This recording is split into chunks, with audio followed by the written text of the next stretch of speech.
The January 8th, 2019 meeting of the Monroe County Legislature will now come to order. Will the clerk please call the roll? Mr. Alcoffer. Here. Mr. Ansello. Here. Mr. Baroff. Here. Ms. Boyce. Here. Mr. Brew. Here.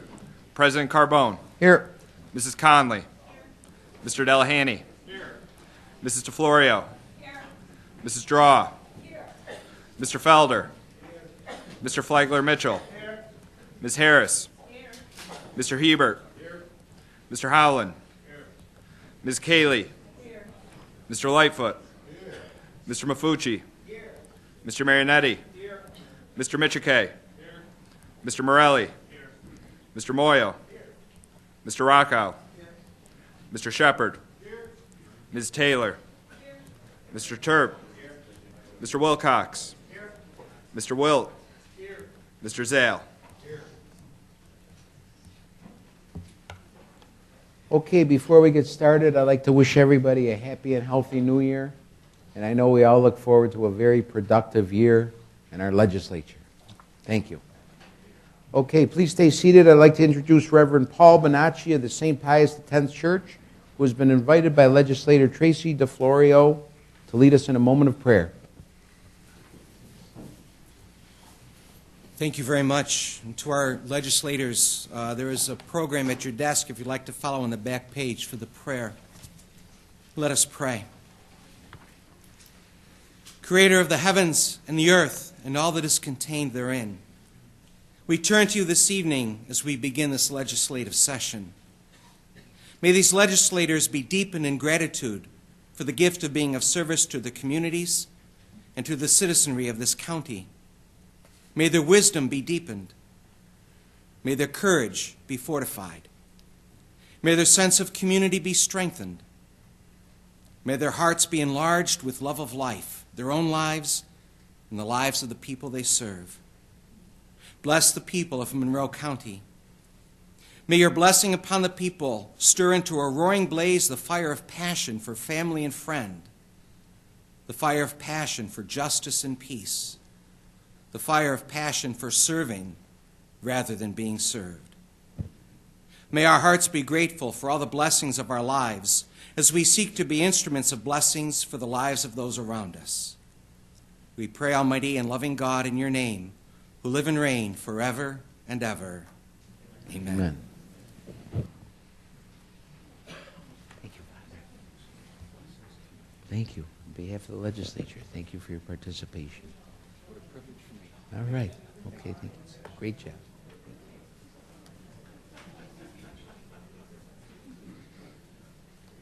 Please stand as Legislator Ed Wilt will now lead us in the Pledge of Allegiance to the flag.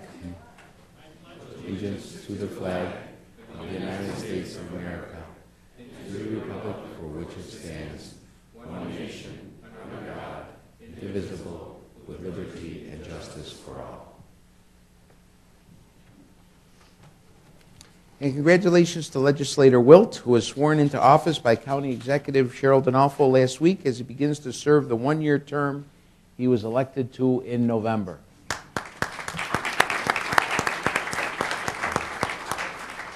At this time, I ask you to remain standing. Without objection, we will take agenda item number 41 out of the regular agenda order. Agenda item number 41 is moved by Legislator Marinetti and seconded by Legislator Cayley. Will the clerk please read the resolution in memoriam for former Monroe County Legislator Constance Mitchell? Expressing regret of the Monroe County Legislature on the recent passing of Constance Mitchell, former member of the Monroe County Board of Supervisors. Be it resolved that the Monroe County Legislature hereby expresses its deepest sympathy at the recent passing of Constance Connie Mitchell, former member of the Monroe County Board of Supervisors.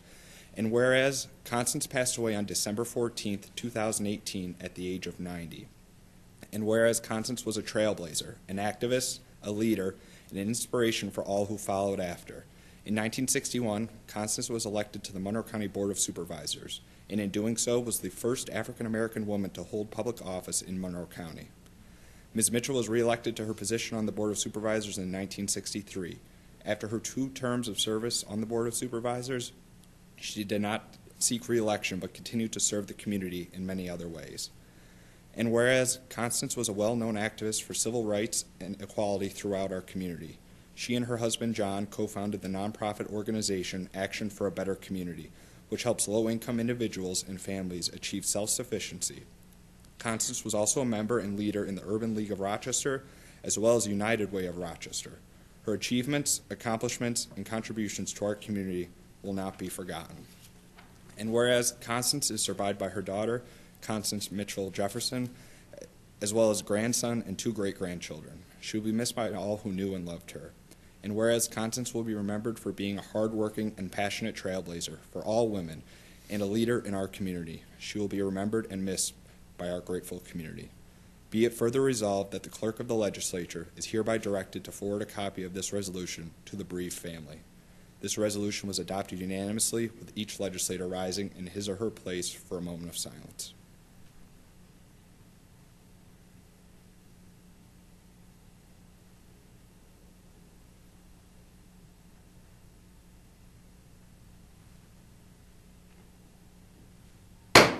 Please be seated. Your copy of the Journal of Day 13, December 11th, 2018 is available on your tablet without exception. The Journal will stand approved as submitted. There's a hearing loop in place tonight to assist those who are hearing impaired.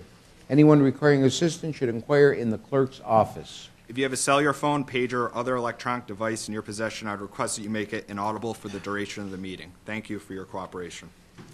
Legislators, the referrals submitted to the legislature for the next committee cycle are available on your tablet as well as online.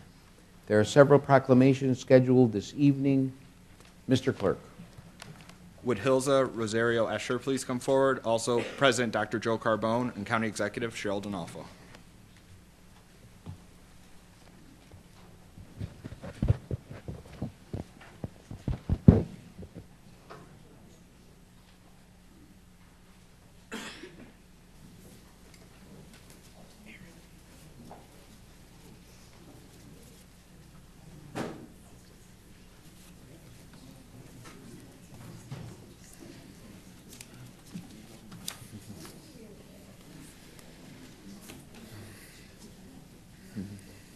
Whereas the Ibero-American Action League is a dual-language human services agency that ignites the potential of individuals and families to prosper and make our community stronger. Every individual who enters their doors looking for assistance, connection, and family not only finds what they are looking for, but thrives from it. And whereas one of those individuals is Hilda Rosario Escher, who moved to Rochester from Puerto Rico in 1974. One of her first steps to making a home in Rochester was making a home in the Ibero. And make a home she did. As now, more than 40 years later, Hilda is stepping down as president and CEO of the organization. And whereas the story of Hilda and the story of Ibero sometimes read as one and the same, over the past half-century, the Ibero-American Action League has helped many in the region by providing a wide variety of services, and at the helm of those services has been Hilda, leading several Ibero divisions and always focusing on outreach. Ibero is one of New York's largest advocacy organizations, and it is led and committed to serving members of the Hispanic community, members like Hilda. And whereas not only did 2018 mark the 50th anniversary of the Ibero-American Action League, it also marked the end of an era as Hilda steps down from her leadership role at Ibero and hands it over to the next generation of movers and shakers. She is recognized and celebrated for her commitment to improving the lives of residents throughout Monroe County. Now, therefore, we, Cheryl Donalfo, Monroe County Executive, and Dr. Joe Carbone, President, do hereby proclaim Tuesday, January 8th, 2019, to be Hilda Rosario Escher Day in Monroe County, and thank Hilda for her more than 40 years of service and dedication to the residents of Monroe County.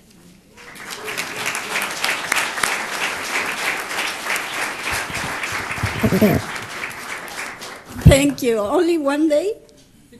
Okay. Well, I thank you for County Executive, the County Legislature, for this honor. It has been really a privilege for me to serve this community, and I have seen it not as a job, but as a mission. Although I'm leaving Ibero, that doesn't mean that I'm leaving this community. I will remain active because basically I love this community and I love all the residents and all the friends that I have made over the year that really have supported me.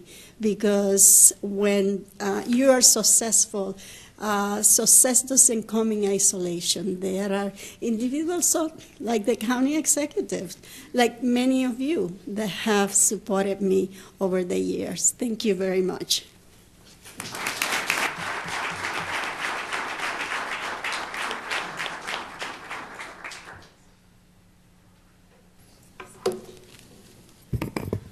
Would Jeff Crane please come forward? Also present Dr. Joe Carbone, County Executive Cheryl Donalfo, Legislator Joseph D. Morelli Jr., and Legislator Howard Mafucci.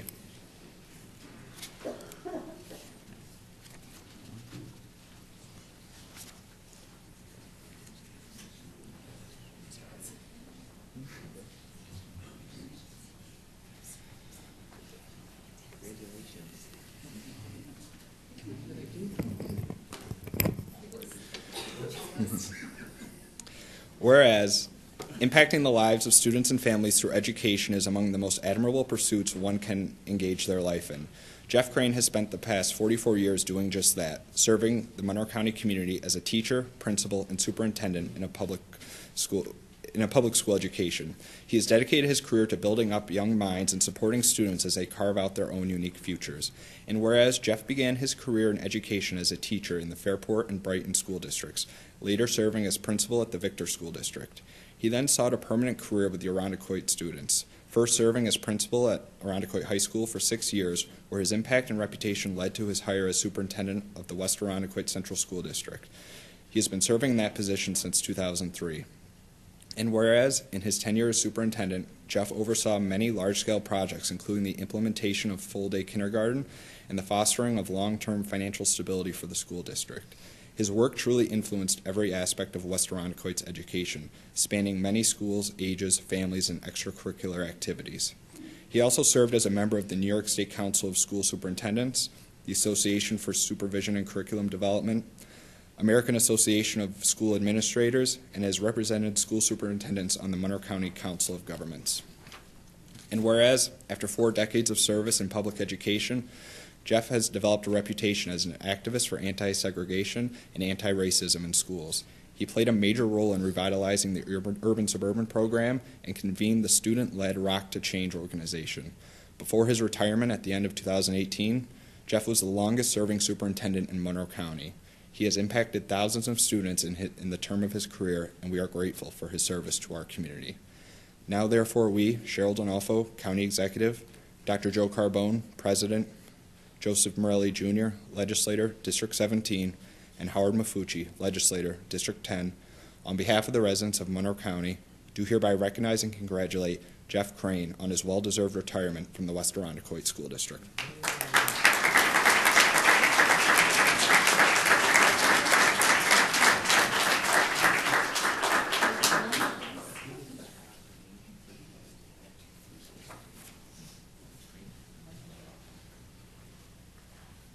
Well, thank you so much for this honor, especially being part of Hilda's Day. I'm so proud. Congratulations. Thank you all for your long-time dedication to quality public education and your ongoing efforts to make sure that each and every child in our community is ensured a quality public education, regardless of zip code.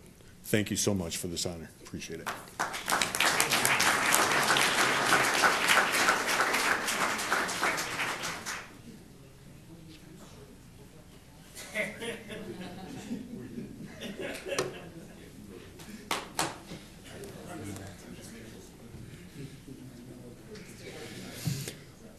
Would Father Joe Travato and Father Paul English please come forward? Also present Dr. Joe Carbone and Legislator Joseph D. Morelli Jr.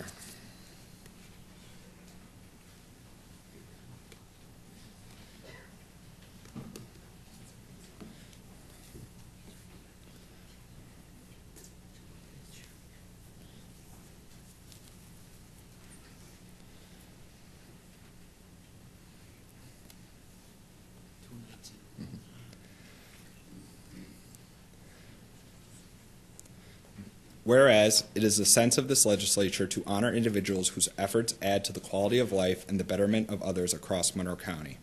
And whereas, attendant to such concern and in full accord with the longstanding tradition, These legislators are justly proud to honor Father Joe Travato and Father Paul English. And whereas Father Travato grew up in Rochester's Holy Redeemer Parish, attending the parish school and then Aquinas Institute. He went on to study at St. Basil's Seminary in Toronto, and he was ordained a Basilian priest in June of 1956. He earned his theology degree from St. Michael's College in Toronto and bachelor's and master's degrees from the University of Toronto. And whereas in 1959, after 3 years of teaching Italian at St. Michael's College, Father Travato moved back home to become a professor of Italian at St. John Fisher College, where he became the first chaplain of the college. And whereas after 3 decades at St. John Fisher, Father Travato moved to St. Kateri's and has served as senior priest in residence since 1989, becoming a fixture in the Irondequoit community and beyond.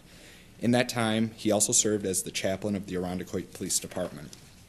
And whereas Father English grew up in a large Catholic family in Syracuse before attending college at St. John Fisher, where he studied Spanish while staying involved with the campus ministry and leading liturgical music. Whereas Father English's path took him from teaching Spanish in Indiana, to St. Anne's ministry in Detroit, to Mexico, where he studied theology in Spanish. After being ordained, he continued to serve in Detroit before returning to St. John Fisher as part of the campus ministry. And whereas, after 10 years at St. John Fisher, Father English once again served the Hispanic community, this time at the St. Anne Parish in Houston. In 2012, he was brought to Rochester to be pastor of the St. Kateri Parish, as it was transitioning from 5 former parishes to form the largest parish in the Diocese of Rochester. In that time, he became a beloved member of the Irondequoit community. Now, therefore, let it be known that we, Dr. Joe Carbone, President, and Joseph D. Morelli, Jr., Legislator, District 17, do hereby honor Father Joe Travato and Father Paul English for their service and contributions to our community on this 8th day of January, 2019.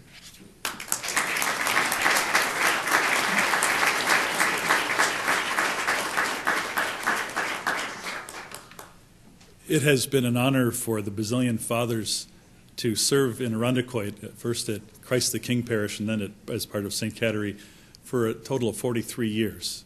And we'll be leaving that parish now, but with great memories and a love for this county and for all the people, especially of Irondequoit. So thank you all very much.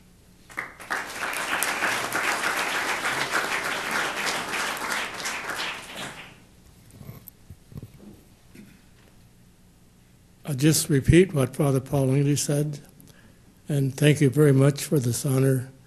It's certainly been our joy to serve all of you. Thank you.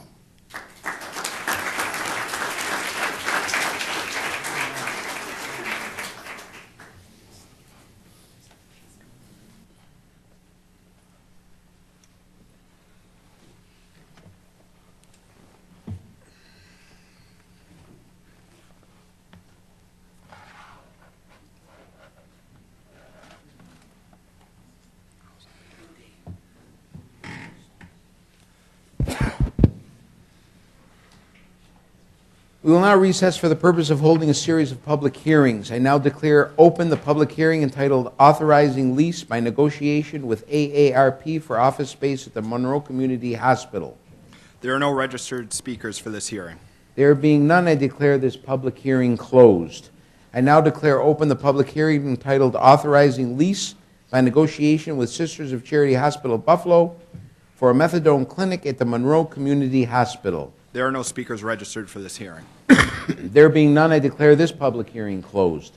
I now declare open the public hearing entitled Authorizing Lease by Negotiation with New York Chiropractic College for examination, treatment, and office space at Monroe Community Hospital. There are no speakers registered for this hearing. There being none, I declare this public hearing closed. I now declare open the public hearing entitled Approving Increase and Improvement of Facilities in Gates Chile Ogden Sewer District for the project entitled General Collection Systems Improvement.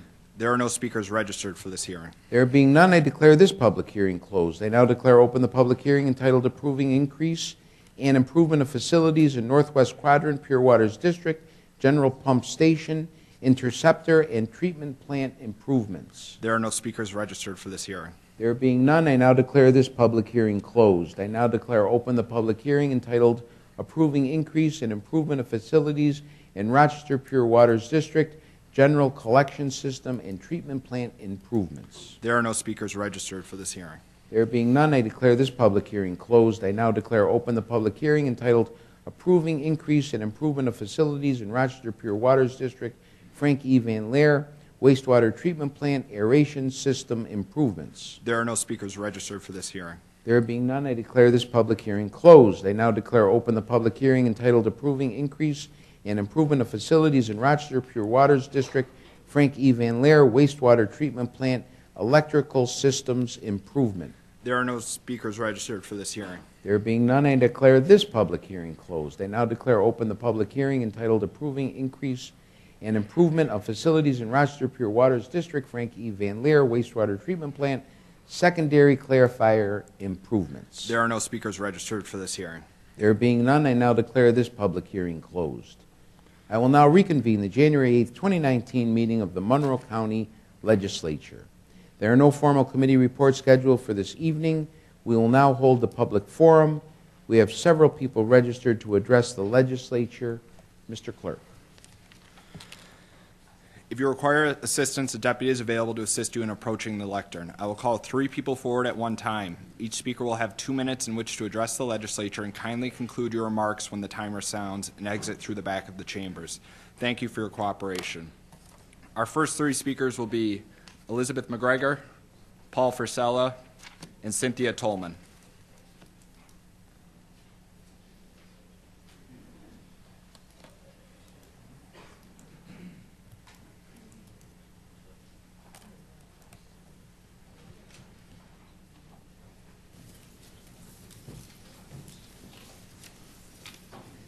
Good evening.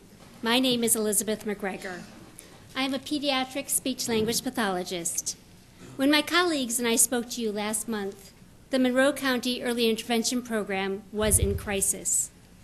Despite the repositioning of 6 individuals within the county office building, the Early Intervention Program continues to be in crisis. There are presently over 90 children in Monroe County waiting for services.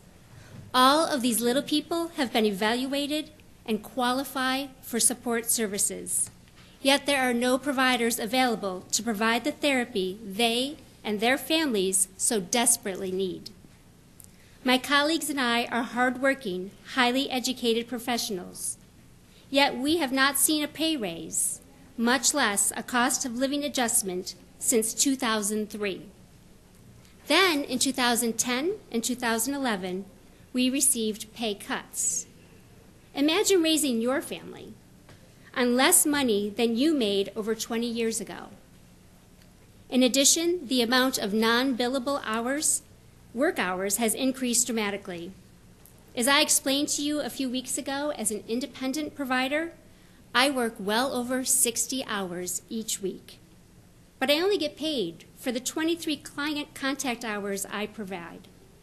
For every hour of therapy provided, another hour and a half to 2 hours is spent on non-billable work. That's non-billable work. Many talented and respected providers have been forced to find employment elsewhere, and numerous agencies have had to close their doors. Nothing has been done to retain or, for that matter, attract new providers. As a result, our most vulnerable children are forced to wait for services. Imagine if those children were your children or your grandchildren. Please work with us and the Children's Agenda in finding solutions to the growing shortage of EI providers in Monroe County. I can assure you, the nearly $10 million that you have designated in your budget for early intervention is not enough. Please make EI reform a top priority. Thank you for your time.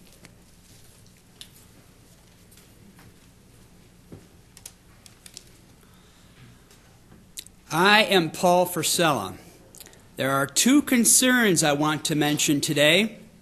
Recently, I made 8 concerns known to Congressman Joe Morelli Sr., and Joe Morelli wrote a letter to me refusing to help and giving poor excuses that he failed to justify. Now, Congresswoman Gillibrand's New York City office is deliberately ignoring some of my concerns. 3 years ago, I wrote to the Monroe County Executive's office. That office never wrote back to me. Here is my second concern. Migrant kids are being treated bad at our border. Some children have died, and some children have had numbers put on their arms, a disgusting act. I demand that this abuse stop now. I also demand that the cold indifference of the offices I mentioned stop now. All here willing to hear this, I encourage you to vote appropriately at the next election, or call these bad offices yourself and mention what I said.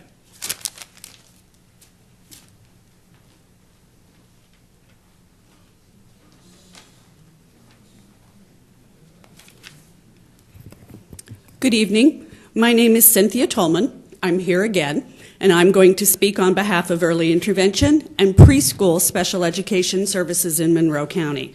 I'm also a pediatric speech-language pathologist and the director of a local company that provides these services to children in both EI and preschool. We know, and research shows, that the first 5 years of life are absolutely critical in brain development. This is when a child's brain is most elastic and primed for learning.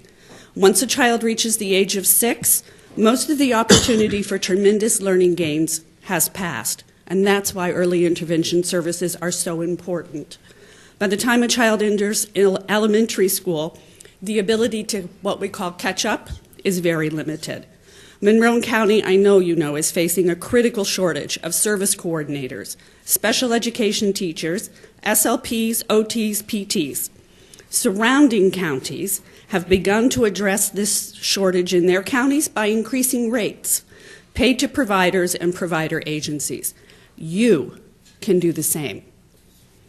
Early intervention and preschool rates have not been increased in decades. It is becoming more and more difficult from a business standpoint to attract and retain the professional workforce that's required for this work.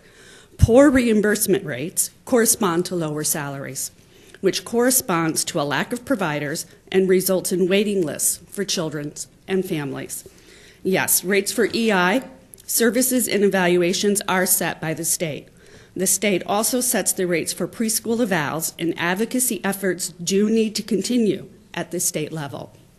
But the rates for speech, OT, and PT in preschool are set in part by the county.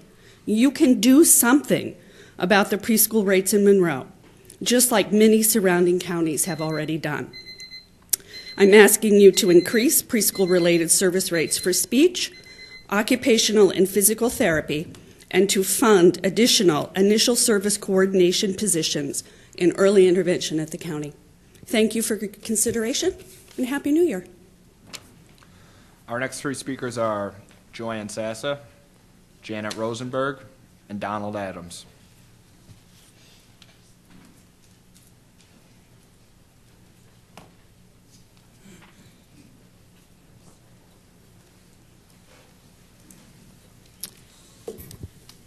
I will speak about welfare queens. A friend of mine has a daughter who is expecting her third child. None of the kids have the same father. The daughter wants to have another baby to increase her welfare benefits. Another welfare queen, Lauren Dixon. Dinolfo continues to gift Dixon Schwabel nearly $250,000 in public funds for Lauren Dixon's Parenton baby. Another welfare queen, Lauren Galena, who decorates her husband's Metropolitan baby. The Metropolitan gets hundreds of thousands in welfare benefits each time Galena decides to work on another couple more floors of his highly subsidized baby. Dinolfo and Adair propped up Bob Morgan's multiple babies, even Morgan's Tony Strathallen baby. A new Morgan baby came every 2 or 3 months until the FBI put a stop to it. Dinolfo and Adair think Costello's Reserve, built on a flat, desolate land next to a noisy highway is worthy of welfare. A friend once asked me to make her flower gardens smaller. It was so difficult to do that. It is easier to expand a garden than to contract it. It is likewise easier to expand a community than to contract it. I ask you legislatures, nevertheless, to act responsibly in this post-Xerox, post-Kodak, post-B&L era by not allowing Dinolfo and Adair to create poorly vetted and poorly monitored corporate welfare queens. And I thank you for your attention.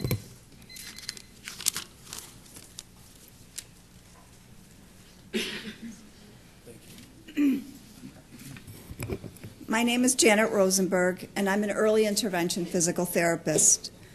Despite what has been recently portrayed in the news, early intervention is still in a crisis.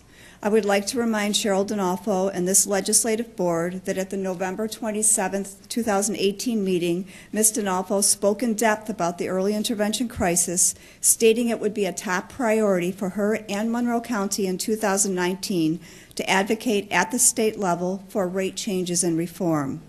Several of us have spoken about the EI crisis at every available meeting following the November meeting. We have all indicated our strong desire that we want to work with you and meet with you to develop strategies to raise awareness of the EI crisis at the state level. To date, we have not heard anything concrete about moving forward. With regards to services, as of December 14, 2018, there were 94 children on the capacity wait list in Monroe County for early intervention. By June of this past year, there were roughly 135 children on the wait list, so the list is going to continue to grow. I guarantee you many of your zip codes are impacted. The greatest need is for speech. However, there is a need for OT, PT, teacher of the deaf, special instruction, feeding, and assistive technology. The wait list encompasses 23 zip codes. These are your constituents, children from your neighborhoods. In the 14605, there are 9 children waiting. 14606, 4. 14609, 5. 14611, 3. 14612, 8, 14613, 2, 14615, 3, 14616, 3, 14617, 4, 14618, 2, 14620, 2, 14621, 9, 14623, 7, 14624, 4, 14626, 2, 144204, 144281, 144501, 144642, 144668, 11 children, 145343, 145592, and 145803. Our agency has lost 2 providers in the last 4 weeks, 1 PT and 1 speech therapist, and we do not have any applicants to fill these positions. We had to return some speech services back to the county as we could not provide the coverage. Sadly, this has become our reality. I would like to leave you with this quote by Dennis Whitley. There are 2 primary choices in life, to accept conditions as they exist or accept the responsibility for changing them. Despite the challenges against us, we have always accepted the responsibility to meet the needs of our babies in this community. We will continue to be their voice. Someone has to. Please stand by your word to advocate and work with the providers at the state level and accept this responsibility as well. Thank you.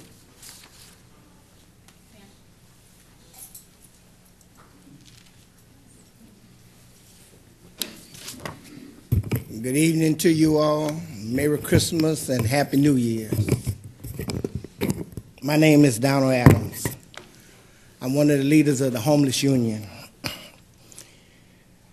We, the Homeless Union and the Tenant Union of Rochester, New York, are aware there are crises in this state. Sanctions are issued as a death sentence in Monroe County. Also, sanctions kill homeless people. Homeless people die 24 years younger from stress. Rochester County is one of the highest when it comes down to sanctions. We're asking the legislature to write a letter to support statewide Monroe County to get rid of sanctions. We know that you can either lower sanctions or you can get rid of sanctions. So we're asking, we're not coming demanding.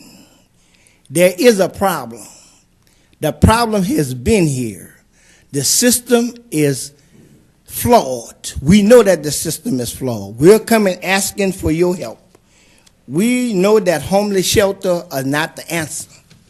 We're asking you to support the bill A13611 in the legislature. Stabilization, we're asking you to vote A01178. This is the bill that we're asking you to support. One can lower sanctions, the other one can give us rent stabilization. This is all what we're asking. We're not asking you anything that you can't do. So we want to start the new year off on a new, brand new level. We're not coming demanding, we're asking. Thank you. Our next three speakers are Lexi Popovich, Pia Stamp, and Allison Dettinger.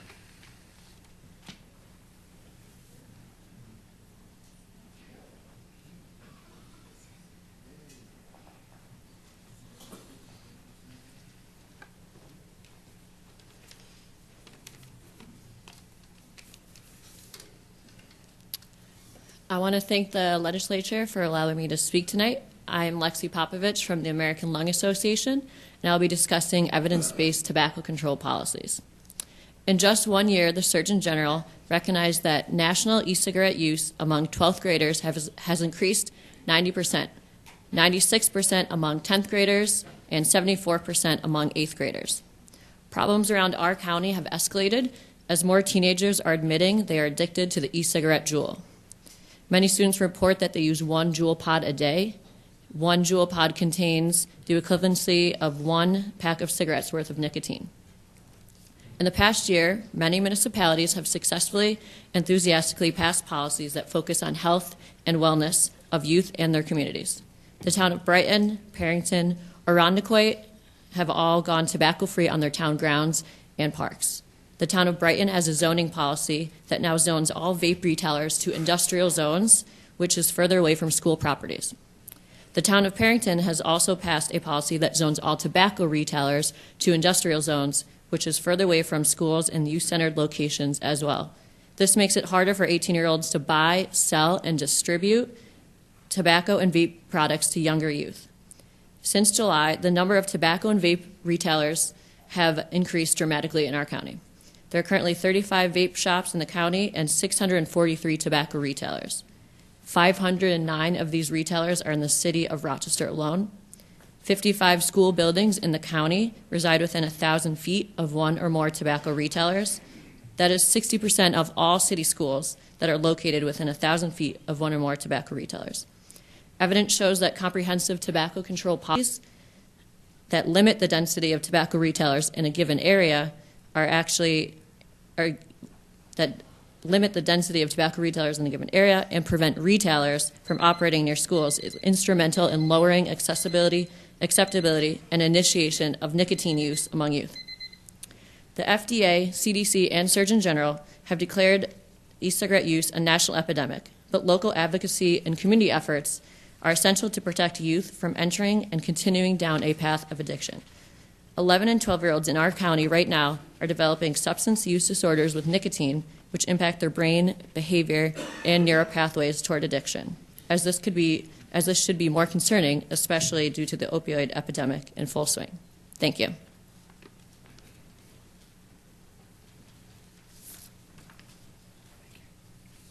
Good evening. My name is Pia Stampe, and I'm a physical therapist and owner of Step by Step Developmental Services, and we are continuing to talk to you about early intervention. In 2014, early intervention in New York began contracting with the Public Consulting Group, also called PCG, who became responsible for submitting EI claims to commercial insurance and Medicaid in order to recoup funds. Providers became responsible for working with insurance companies to resolve claims that have problems in order for us to be paid. The administrative burden of this is overwhelming, and mind you, we are still paid 12% less than we were in 1995. Claims can sit for weeks or months or sometimes years. The oldest claim for Step by Step right now is from November 10th, 2017. I'm going to invite you into my office on Friday, January the 4th, as I was trying to get paid. I spent 4.5 hours trying to solve commercial insurance claims. Then I went on to Medicaid, and after about an hour I knew that I needed to call PCG's call center because I could not resolve the claims myself.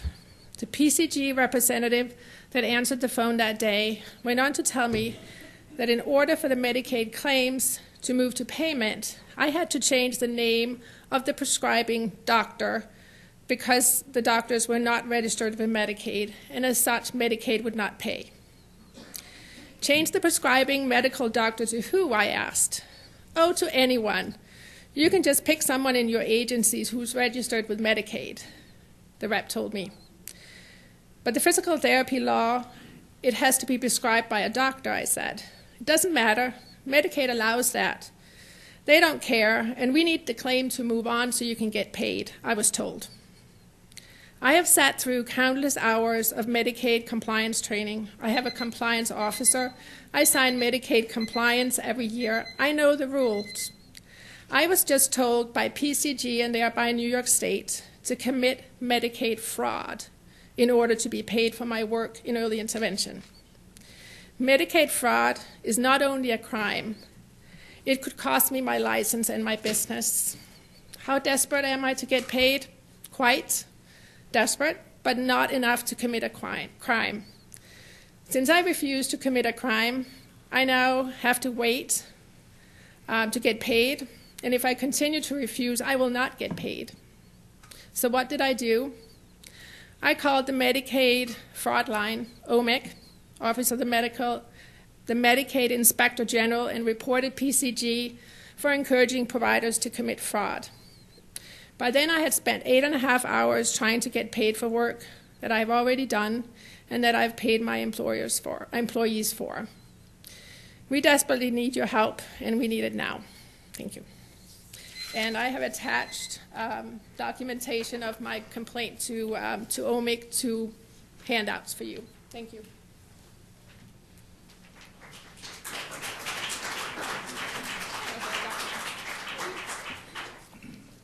Hi, my name is Allie Dettinger. I work for a local church. I volunteer at a local soup kitchen and shelter, and I'm a supporter of the Homeless Union, and I'm here to address the ongoing issues of homelessness and affordable housing. Over the last several months, you've seen huge numbers turn out. I want to demonstrate why we don't have them tonight. A lot of people are at a memorial service. I ended up sneaking out of it early to come here. I think over the last month, we've done a really good job of raising our concerns. Today, I bring some specifics that I think you guys can get behind and really help us with. You probably know tomorrow is the opening of the new state legislation, and the Homeless Union is eagerly awaiting the reintroduction of 2 bills that, if passed, are going to drastically impact us and the ability to help our people in our community.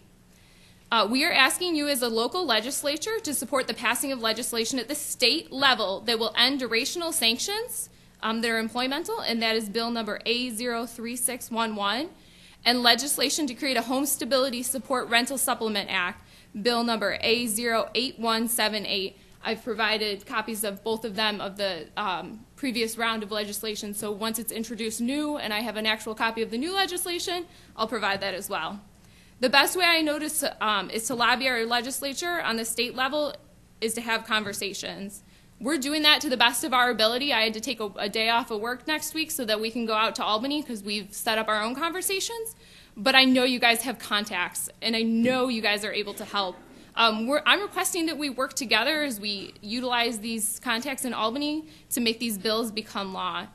In addition to these personal conversations that I trust you guys can and will have, you can also write a public letter of support for these bills, recognizing the tremendous impact that it'll have on our county. The beauty of that is that we can then distribute it in Albany. If we can demonstrate that the legislature in Monroe County is wanting these bills, Albany is a lot more likely to support them. I'll just close with this last thought. Over the last month, I've asked a lot of people near and far from me what their initial reaction is when they see someone that is clearly homeless. I'm too close to that topic, so I've started to ask around. Most people tell me, mostly apologetically, that they look away or they're overwhelmingly unsure of what to do. If you're not in the thick of the homelessness crisis, it's really easy to look away and pretend you don't see it because it feels like an impossible task to tackle. If you fall in this category, I get it. But I challenge you to swap fear and uncertainty with conversations and care packages. If you're willing, the next time you see someone that is homeless, I ask you to ask them their name and tell them yours. Ask them where they plan to sleep tonight. That might give you a huge window into where their life is headed. To help aid in this conversation, I've brought enough care packages for you each to take one home and to hand it out. That care package represents so much more because it represents that conversation. That conversation represents a person. I'm going to just leave them at the door here on your way out. I truly believe that our community has the ability to see homelessness as more than a statistic or a problem, but as individuals in need of our support. Thank you for your time and consideration.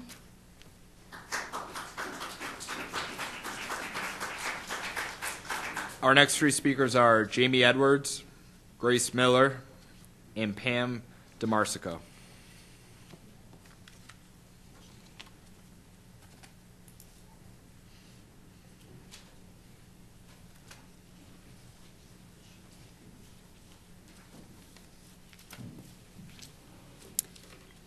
Hello, my name is Jamie Edwards. I'm a pediatric speech-language pathologist with 8 years' experience working in early intervention in New York State.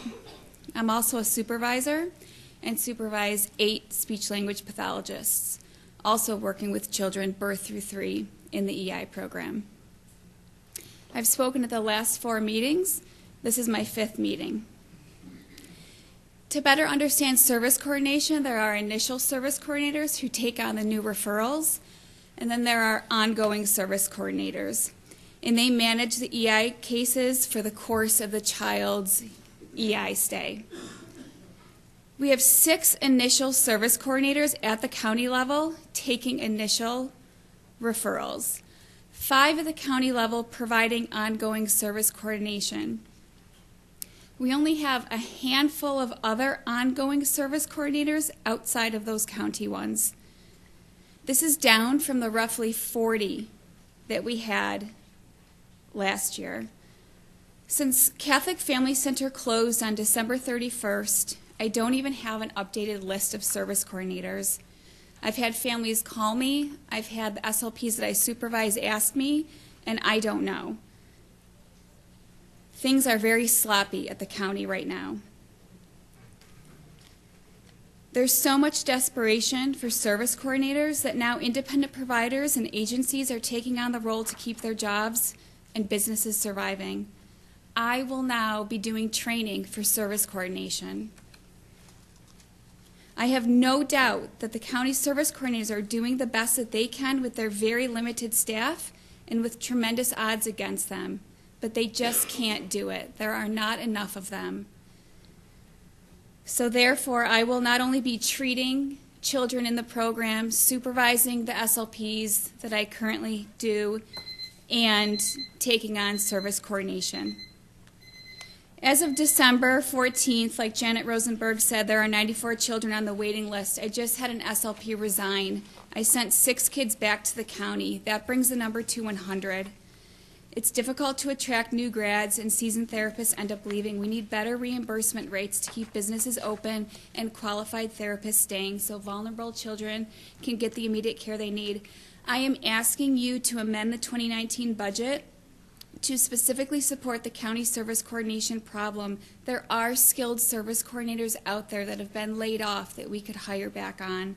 I am asking you to take this issue to Albany. Please commit to moving this bill so that we can raise rates and fully fund the early intervention program. I am asking you to sit down with therapists, business owners, advocates, talk about the mechanics to help you craft this legislation. We know the nitty-gritty. We're in it every day. I want to know what the next step is. We don't have time. The children can't wait. Please make this a legislative priority in 2019.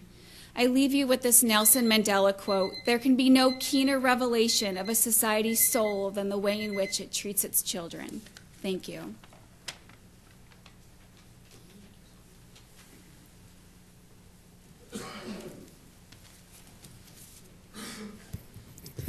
We met with representatives from the county in Cheryl D'Onofrio's office, and we left this pledge to support welfare reform. We're asking for the end of sanctions so their homeless can live and live healthy, wholesome lives. And this is what we left. And we want the county and Cheryl to support this in Albany so that changes can be made. The Rochester Homeless Union is calling for important changes to the state social services laws and promote family stability and reduce evictions and homelessness. Expanding the 2015 welfare reform bill to the whole state, the whole of New York State, which is Bill A06311, will go a long way to reducing sanctions in Monroe County and throughout the state. High number of durational sanctions have had a drastic impact on the most vulnerable in our county and raised the rates of homelessness to a startling level. It has reached levels of epidemic proportions as people are literally dying in the streets. And we just left a mass for one of our homeless who died in the tent recently. And his family was there and crying, and we were crying. This is the second one that died. The first one died in the park. We can't live this way. Our homeless must be taken care of. And ending sanctions will help our homeless and will help to end homelessness. Reducing sanctions will help reduce evictions and provide stability to families throughout the county. In addition, the home stability support legislation will provide rent supplement and will raise the shelter allowance for thousands in Monroe County at the state's expense, saving money for the local social services district while reducing evictions and homelessness.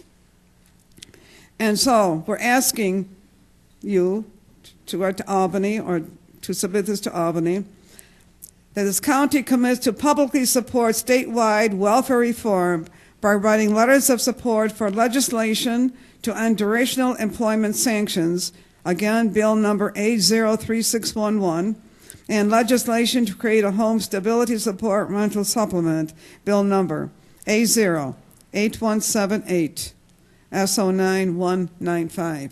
We're asking you to please end the sanctions that keep our people homeless. Many of them are on the streets. The shelters are overflowing. There are not enough beds, not enough shelters. We need to end homelessness, and we can do it by ending the sanctions that keep our people homeless and only punish them for being homeless. And our homeless do not need to be punished. They need to be uplifted and cared for and loved. And this is something you can do if you want to do it.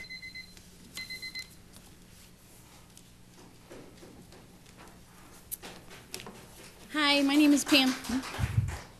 My name is Pam Dimarzio. I'm a physical therapist with 25 years experience.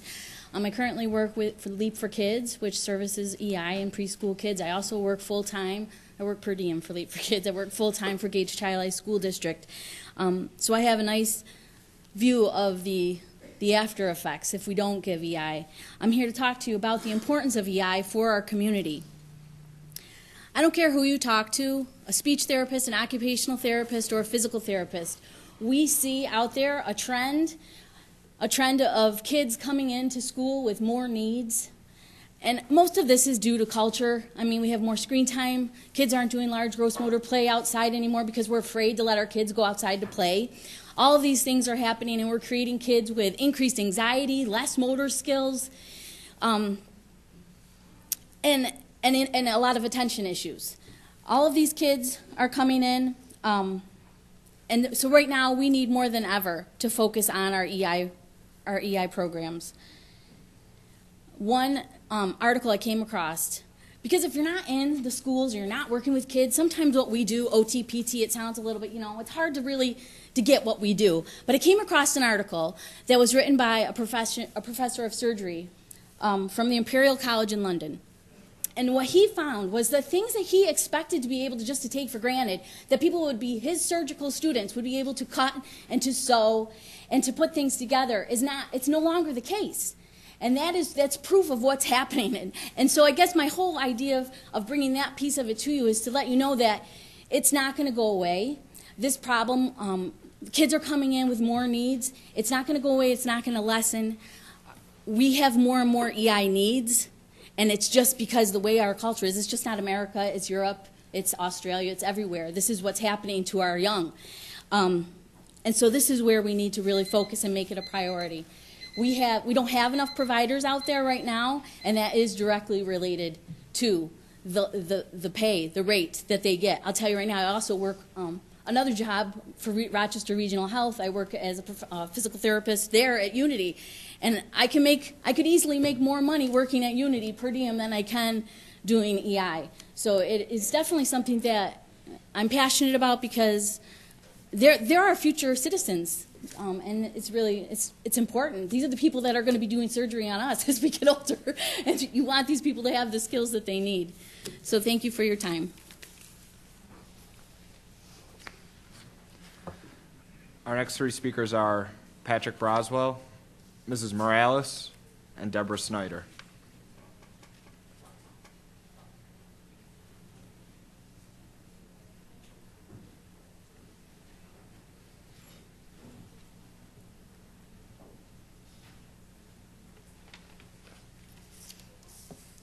Good evening.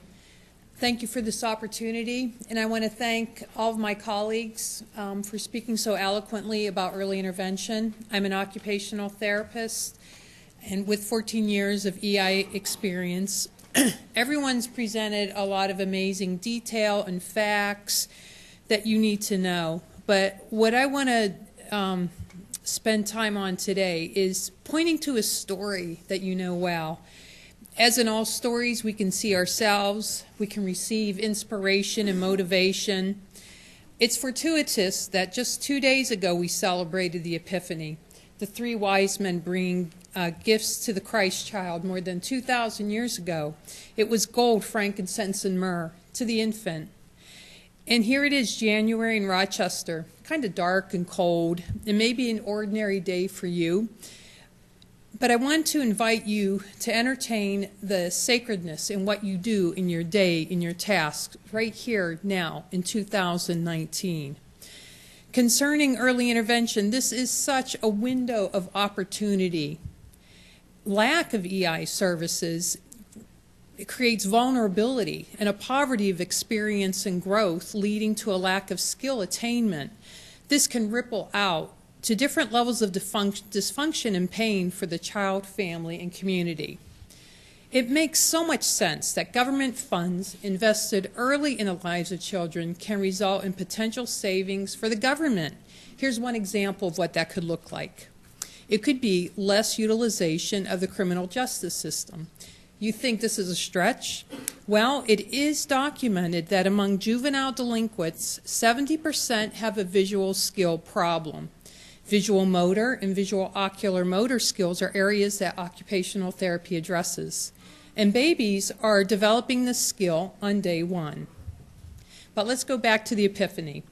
There's another player in that story, King Herod, the person of power, who is threatened by the thought of another powerful leader, and he orders the massacre of the infants and children. Yes, King Herod is an extreme example of the perpetuation of pain and loss.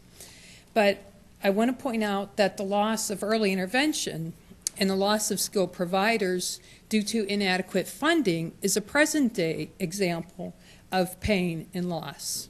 So I want to make a request that you look deep in your hearts and find the wise person who brings the gold to the infants. Thank you.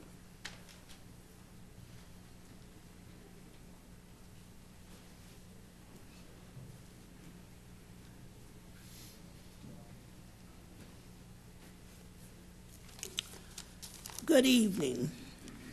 What do you call this?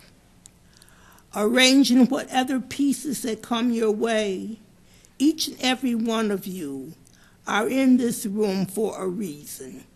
One of them is that you're supposed to be here. We, the people, have hurts, issues. We can see your issues, and we know you see ours. No, you don't isn't leaving out the door. And if you won't help us, what are you going to do now? But as for me and my house, we will serve our Creator. You are not the higher power. Let those with heavy burdens, like low-income housing and aid to better get back what they've took from us, our dignity. Help each other to become the new world order. We don't want to be you. Look at you. Would the Creator be among you or Satan? Be quiet. We're coming. It's going to be a brand new day. Those of you who have spoken or intend to speak, our answer is teamwork. We have to pull together under the umbrella to see how we can help each other fight these powers that be. Let's use our talents, exchange numbers, passes, connections, correspondence, whatever it takes. Let us talk and get involved with each other's needs and concerns. Put our problems under this umbrella and get busy. We're through being pushed around and swept under the mat. Thou shalt not steal.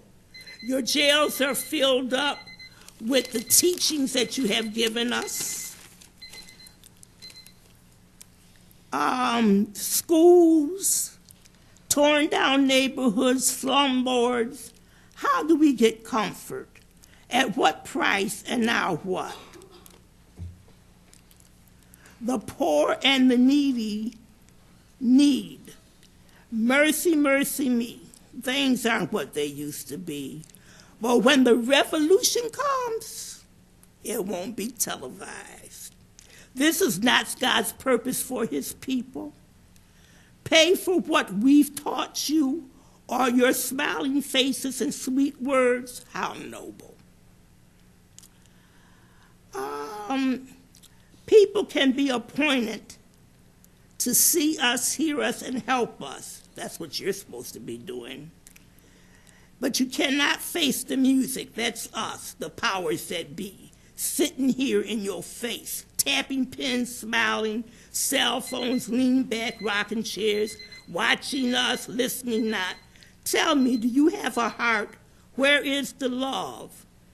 Tap into that. The caring, the concern. We need love. We need lowest, and income housings. I've seen what affordable housing is and the price. Please summarize. All right, I will summarize, and I will continue. Support the passing of legislature at the state level to end duration of employment sanctions, bill number A03611, and legislature to create a home, stable support rental supplements, bill number A08178.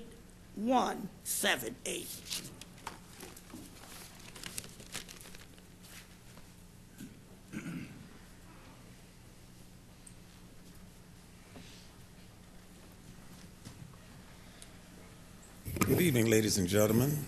And I know some of you guys can and can't speak. I wish I really like to know why. I'm not here really to condemn not a single one of y'all. Apparently, my predecessors did a good enough job trying to explain their issues. And it took a summer for me to understand what people were going through homeless, because really, I'm not homeless. I am one of a few wealthy black men in this country, and I could call on any kind of dollar I wish at any given time. But for 6 nights, and I wish you guys were out there just to adventure what I experienced on concrete, just to find out what a homeless person goes through. It's unbelievable. I couldn't understand it. It took me 2 months just to get my bearings back, my sleeping habits back in order, my eating habits back in order. And I look and I ask myself a question, Cheryl, why weren't you out there understanding these people's needs? Every last one of you guys need to try this. I guarantee you it will change your life experience, because it did mine.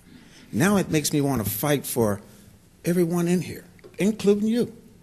Because right now, my future and your future is going to depend on these children that are going to be homeless. Because as I was coming here, there was a church right here on Fisher Street with a guy laying in the blanket, and it's raining outside. And we here, and there's a person with a Porsche sitting outside. I would be embarrassed to ride a Porsche up here, because now you're flaunting. You're wiggling your nose off. And that's an embarrassing thing. God is going to judge us for this. And trust me, he's already doing it. If you can't tell, just look at how we're acting. We're hating each other for no unapparent reason. The left team can't get along with the right team, and the right team don't know how to talk to the left team, and you in charge can't put them all together. Everyone, I want to work with you.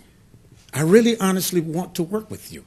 It's time to make Monroe County an example for New York State and the United States to see that we can actually bring this thing back together. And I believe it then when I was growing up, and now I truly even believe it more. If we work together, we can let the United States show, look, if they can do it with 200,000 people, we can do it better. So let's come home. We're children. We're part of a fabric. We're a string and one of the strongest cloths ever created. I want each and every last one of you to remember, this is not a melting pot. This is a giant salad bowl. It needs something to make it stick together so it can taste good. And I hope each one of you understand what that means, because if you don't, we're doomed. I bless each and every one of you for listening to me, because I could have went into another tangent, but this time I want it to go right. I need your help, and so do they and every last one of us. Good night. Our next 3 speakers are Cindy Anderson, Katie Sullivan, and Kota Mcdaniel.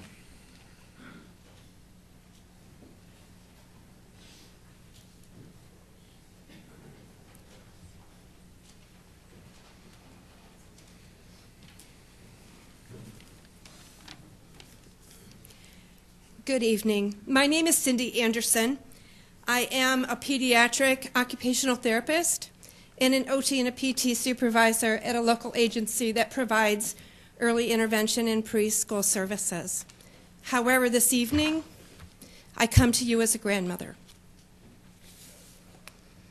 Mark, my 5-year-old grandson, was diagnosed with autism at the age of 2. Gratefully, early intervention services began, and little Mark began to play with a toy, not just line them up on the floor. Eventually, he could ask for a drink without a meltdown and without throwing his cup at my head. Today, he is in kindergarten. This past weekend, he visited me. He tucked down my arm and he said, "Grandma, may I have more milk, please?" I nearly lost it. I didn't get hit with a head in the head with his cup. It was wonderful. It was a cause of celebration. And then he showed me how he could print his first and his last name. J is my 2-year-old grandson. He was born with hypoplasia of the corpus callosum. The corpus callosum is the center of the brain that allows the right and the left hemispheres to connect and to talk to each other. Jay's is thin, and this makes gaining of any skill exceptionally challenging for an individual. Services began immediately for Jay, and he was given the most amazing physical therapist.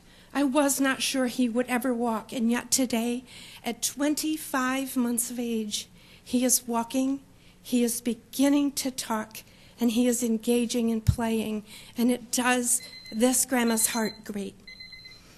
I am 100% sure that without these critical services, my grandsons would not be where they are today. Imagine the cost to a district and a county if Jay never walked and he was having to be transported back and forth to school in a wheelchair. Imagine the cost to a school district and a county if little Mark had to be in a kindergarten class of only 6 or 8 children instead of a regular kindergarten class. Imagine. So the good news is this: because of early intervention services, my grandsons are doing amazing. The good news is this: a child's brain has amazing neuroplasticity. The amazing gift for you is that taking advantage of that, you can save money in the long run. You can invest our tax dollars wisely. You can change lives like those of my grandsons. You will have done the right thing. You will have done the ethical thing. You will have done the moral thing, and you will have done the loving thing. As a leader, you can afford to do nothing less. And I thank you for your time this evening.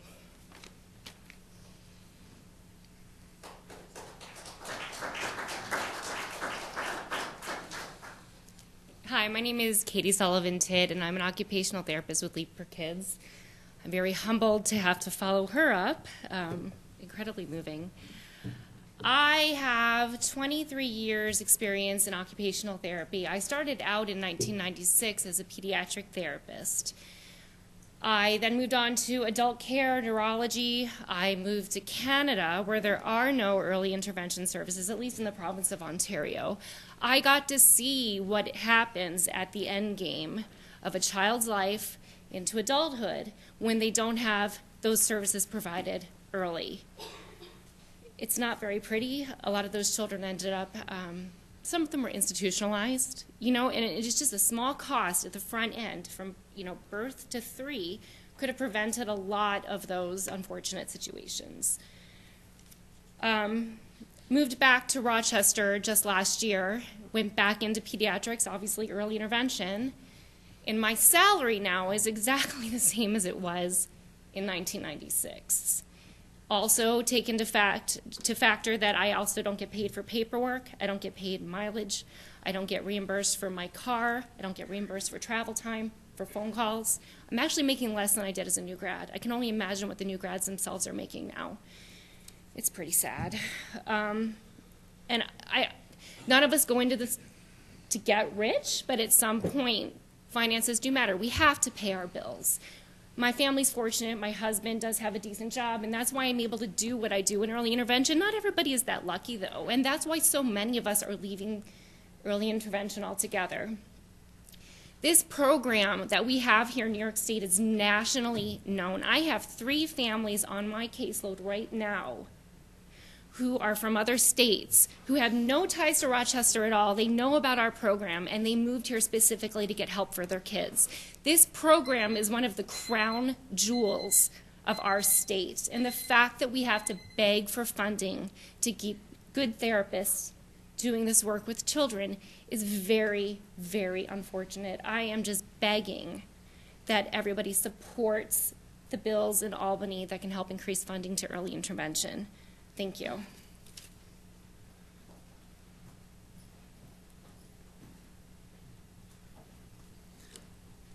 Hi, I am Kota Mcdaniel, and I am a Catholic worker with St. Joe's House of Hospitality, the homeless shelter there. And through my time there, we have realized that there is such an issue with homelessness in our area, and that there are so many problems that it causes, and it makes people's lives so much worse. And the good example is of the man who'd recently passed away, Keith, 53, at age 53. That's pretty standard. That's a standard life expectancy, about 54. And so seems young, but not young for a homeless person, sadly. And we're not asking for much. We're just asking that you support legislation, bill number A0361 to end durational employment sanctions, and bill number A08178 to create the Home Stability Support Rental Supplement, because these are programs that have worked in New York City, and because of past ideas of compromise and stuff, that these bills do not apply to Rochester. However, clearly, we need them in Rochester too. We can't just have decent, okay laws in New York City where they still have sanctions, but it's about $350 a year as opposed to the $450 here. And yes, we recognize that it is not something that you can just change by yourselves, but you can support the change that is happening. Also, as through working with St. Joe's, we have found out by trying to call after hours for DHS that there's one person on the line for we're trying to place people at night. And we'll have 30 plus people come into our shelter, and we don't have space for 30 people. We barely have space for 20 people. And sometimes it works well. Sometimes at 8 o'clock we're calling when people get here, and they arrive, and we get on the phone or get called back quickly by DHS after hours, and we can send people to a different shelter or to a hotel and then to a shelter afterwards. However, I've personally made calls that weren't returned because through no fault of the person that was responsible for it, they just had to call other people and didn't get to me. Or another time it was 10:30 at night. And if it's 10:30 at night, everybody's been asleep for 30 minutes, doesn't really work getting people up to tell them they have to go somewhere else. But at the same time, when you have that many people, it gets much worse in our shelter, and we're much more at risk of issues of violence and of not being able to provide services. And so we'd like to let you guys know that there needs to be a fix for this. There needs to be more people staffing it. Thank you for your time. This concludes the public forum. We will now proceed with the consideration of local laws. Will the clerk read the next item on the agenda? Agenda item number 1, referral 18-0299.LL. Moved by Legislator Taylor, seconded by Legislator Zale and Delahanty. This is a motion to lift from the table. All in favor, say aye. Aye. Any opposed? Item carries. Next item, please. Agenda item number 2, referral 18-0299.LL. Moved by Legislator Taylor, seconded by Legislator Zale and Delahanty. This is to adopt. Is there any discussion? Seeing none, all in favor say aye. Aye. Any opposed? Item carries. Next item, please. Agenda item number 3, referral 18-0300.LL. Moved by Legislator Taylor, seconded by Legislator Zale and Delahanty. This is a motion to lift from the table. All in favor say aye. Any opposed? Item carries. Next item. Agenda item number 4, referral 18-0300.LL. Moved by Legislator Taylor, seconded by Legislator Zale and Delahanty. This is to adopt. Is there any discussion? Seeing none, all in favor say aye. Any opposed? Item carries. Next item. Agenda item number 5, referral 18-0301.LL. Moved by Legislator Taylor, seconded by Legislator Zale and Delahanty. This is a motion to lift from the table. All in favor say aye. Any opposed? Item carries. Next item. Agenda item number 6, referral 18-0301.LL. Moved by Legislator Taylor, seconded by Legislator Zale and Delahanty. This is to adopt. Is there any discussion? Seeing none, all in favor say aye. Any opposed? Item carries. Next item. Agenda item number 7, referral 19-0001.LL. Moved by Legislator Marionetti, seconded by Legislator Conley. This is to adopt. Is there any discussion? Seeing none, all in favor say aye. Aye. Any opposed? Item carries. Next item. We will now proceed with the consideration of motions, resolutions, and notices. Will the clerk read the next item on the agenda? Agenda item number 8, referral 18-0328. Moved by Legislator Bruce, seconded by Legislator Delahanty. This is a motion to lift from the table. All in favor say aye. Aye. Any opposed? Item carries. Next item. Item number 9, referral 18-0328. Moved by Legislator Bruce, seconded by Legislator Delahanty. This is to adopt. Is there any discussion? Seeing none, all in favor say aye. Aye. Any opposed? Item carries. Next item. Item number 10, referral 18-0328.br. Moved by Legislator Bruce, seconded by Legislator Delahanty. This is to adopt. Is there any discussion? Seeing none, all in favor say aye. Aye. Any opposed? Item carries. Next item. Item number 11, referral 18-0330. Moved by Legislator Bruce, seconded by Legislator Delahanty. This is a motion to lift from the table. All in favor? Aye. Any opposed? Item carries. Next item. Item number 12, referral 18-0330. Moved by Legislator Bruce, seconded by Legislator Delahanty. This is to adopt. Is there any discussion? Seeing none, all in favor say aye. Aye. Any opposed? Item carries. Next item. Item number 13, referral 18-0330.br. Moved by Legislator Bruce, seconded by Legislator Delahanty. This is to adopt. Is there any discussion? Seeing none, all in favor say aye. Aye. Any opposed? Item carries. Next item. Agenda item number 14, referral 18-0333. Moved by Legislator Bruce, seconded by Legislator Delahanty. This is a motion to lift from the table. All in favor say aye. Aye. Any opposed? Item carries. Next item. Item number 15, referral 18-0333. Moved by Legislator Bruce, seconded by Legislator Delahanty. This is to adopt. Is there any discussion? Seeing none, all in favor say aye. Aye. Any opposed? Item carries. Next item, please. Item number 16, referral 18-0333.br. Moved by Legislator Bruce, seconded by Legislator Delahanty. This is to adopt. Is there any discussion? Seeing none, all in favor say aye. Aye. Any opposed? Item carries. Next item. Agenda item number 17, referral 18-0334. Moved by Legislator Bruce, seconded by Legislator Delahanty. This is a motion to lift from the table. All in favor say aye. Aye. Any opposed? Item carries. Next item. Item number 18, referral 18-0334. Moved by Legislator Bruce, seconded by Legislator Delahanty. This is to adopt. Is there any discussion? Seeing none, all in favor say aye. Aye. Any opposed? Item carries. Next item. Item number 19, referral 18-0334.br. Moved by Legislator Bruce, seconded by Legislator Delahanty. This is to adopt. Is there any discussion? Seeing none, all in favor say aye. Any opposed? Item carries. Next item. Item number 20, referral 18-0336. Moved by Legislator Bruce, seconded by Legislator Delahanty. This is a motion to lift from the table. All in favor say aye. Aye. Any opposed? Item carries. Next item. Item number 21, referral 18-0336. Moved by Legislator Bruce, seconded by Legislator Delahanty. This is to adopt. Is there any discussion? Seeing none, all in favor say aye. Aye. Any opposed? Item carries. Next item. Item number 22, referral 18-0336.br. Moved by Legislator Bruce, seconded by Legislator Delahanty. This is to adopt. Is there any discussion? Seeing none, all in favor say aye. Aye. Any opposed? Item carries. Next item. Item number 23, referral 18-0338. Moved by Legislator Bruce, seconded by Legislator Delahanty. This is a motion to lift from the table. All in favor say aye. Aye. Any opposed? Item carries. Next item. Item number 24, referral 18-0338. Moved by Legislator Bruce, seconded by Legislator Delahanty. This is to adopt. Is there any discussion? Seeing none, all in favor say aye. Aye. Any opposed? Item carries. Next item. Item number 25, referral 18-0338.br.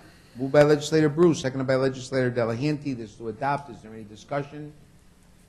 Seeing none, all in favor say aye. Aye. Any opposed? Item carries. Next item. Item number 26, referral 18-0376. Moved by Legislator Bruce, seconded by Legislator Wilt. This is to adopt. Is there any discussion? Seeing none, all in favor say aye. Aye. Any opposed? Item carries. Next item. Item number 27, referral 18-0377. Moved by Legislator Delahanty, seconded by Legislator Conley. This is to adopt. Is there any discussion? Seeing none, all in favor say aye. Any opposed? Item carries. Next item. Item number 28, referral 18-0378. Moved by legislator Bruce, seconded by legislator Wiltis to adopt. Is there any discussion? Seeing none, all in favor say aye. Any opposed? Item carries. Next item. Item number 29, referral 18-0380. Moved by legislator Boyce, seconded by legislator Delahanty. This is to adopt. Is there any discussion? Seeing none, all in favor say aye. Any opposed? Item carries. Next item. Item number 30, referral 18-0381. Moved by legislator Boyce, seconded by legislator Delahanty. This is to adopt. Is there any discussion? Seeing none, all in favor say aye. Any opposed? Item carries. Next item. Item number 31, referral 18-0382. Moved by legislator Hebert, seconded by legislators Boyce and Delahanty. This is to adopt. Is there any discussion? Seeing none, all in favor say aye. Any opposed? Item carries. Next item. Item number 32, referral 18-0383. Moved by legislator Boyce, seconded by legislator Delahanty. This is to adopt. Is there any discussion? Seeing none, all in favor say aye. Any opposed? Item carries. Next item. Item number 33, referral 18-0384. Moved by legislator Boyce, seconded by legislator Delahanty. This is to adopt. Is there any discussion? Seeing none, all in favor say aye. Any opposed? Item carries. Next item. Item number 34, referral 18-0385. Moved by legislator Boyce, seconded by legislator Delahanty. This is to adopt. Is there any discussion? Seeing none, all in favor say aye. Any opposed? Item carries. Next item. Item number 35, referral 18-0386. Moved by legislator Boyce, seconded by legislator Delahanty. This is to adopt. Is there any discussion? Seeing none, all in favor say aye. Any opposed? Item carries. Next item. Item number 36, referral 18-0387. Moved by legislator Boyce, seconded by legislator Delahanty. This is to adopt. Is there any discussion? Seeing none, all in favor say aye. Any opposed? Item carries. Next item. Item number 37, referral 18-0388. Moved by legislator Boyce, seconded by legislator Delahanty. This is to adopt. Is there any discussion? Seeing none, all in favor say aye. Any opposed? Item carries. Next item. Item number 38, referral 18-0389. Moved by legislator Hebert, seconded by legislators Boyce and Delahanty. This is to adopt. Is there any discussion? Seeing none, all in favor say aye. Any opposed? Item carries. Next item. Item number 39, referral 18-0390. Moved by legislator Zale, seconded by legislator Delahanty. This is to adopt. Is there any discussion? Seeing none, all in favor say aye. Any opposed? Item carries. Next item, please. Item number 40, referral 18-0391. Moved by legislator Boyce, seconded by legislator Delahanty. This is to adopt. Is there any discussion? Legislator Marionetti. Thank you, Mr. President. I'd rise to make a motion to amend this resolution, which I believe is going to be distributed. Second by legislator Conley. We'll give you a minute to review the amendment.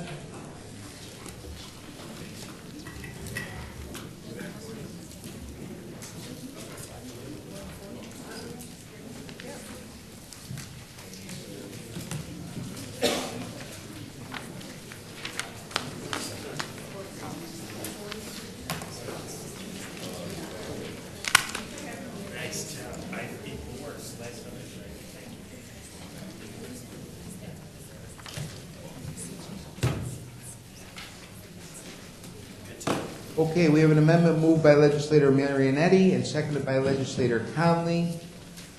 I hope everyone had a minute to review the amendment. Is there any discussion on the amendment? Through you, Mr. President, I'd like to offer administration the opportunity to explain the necessity for this amendment.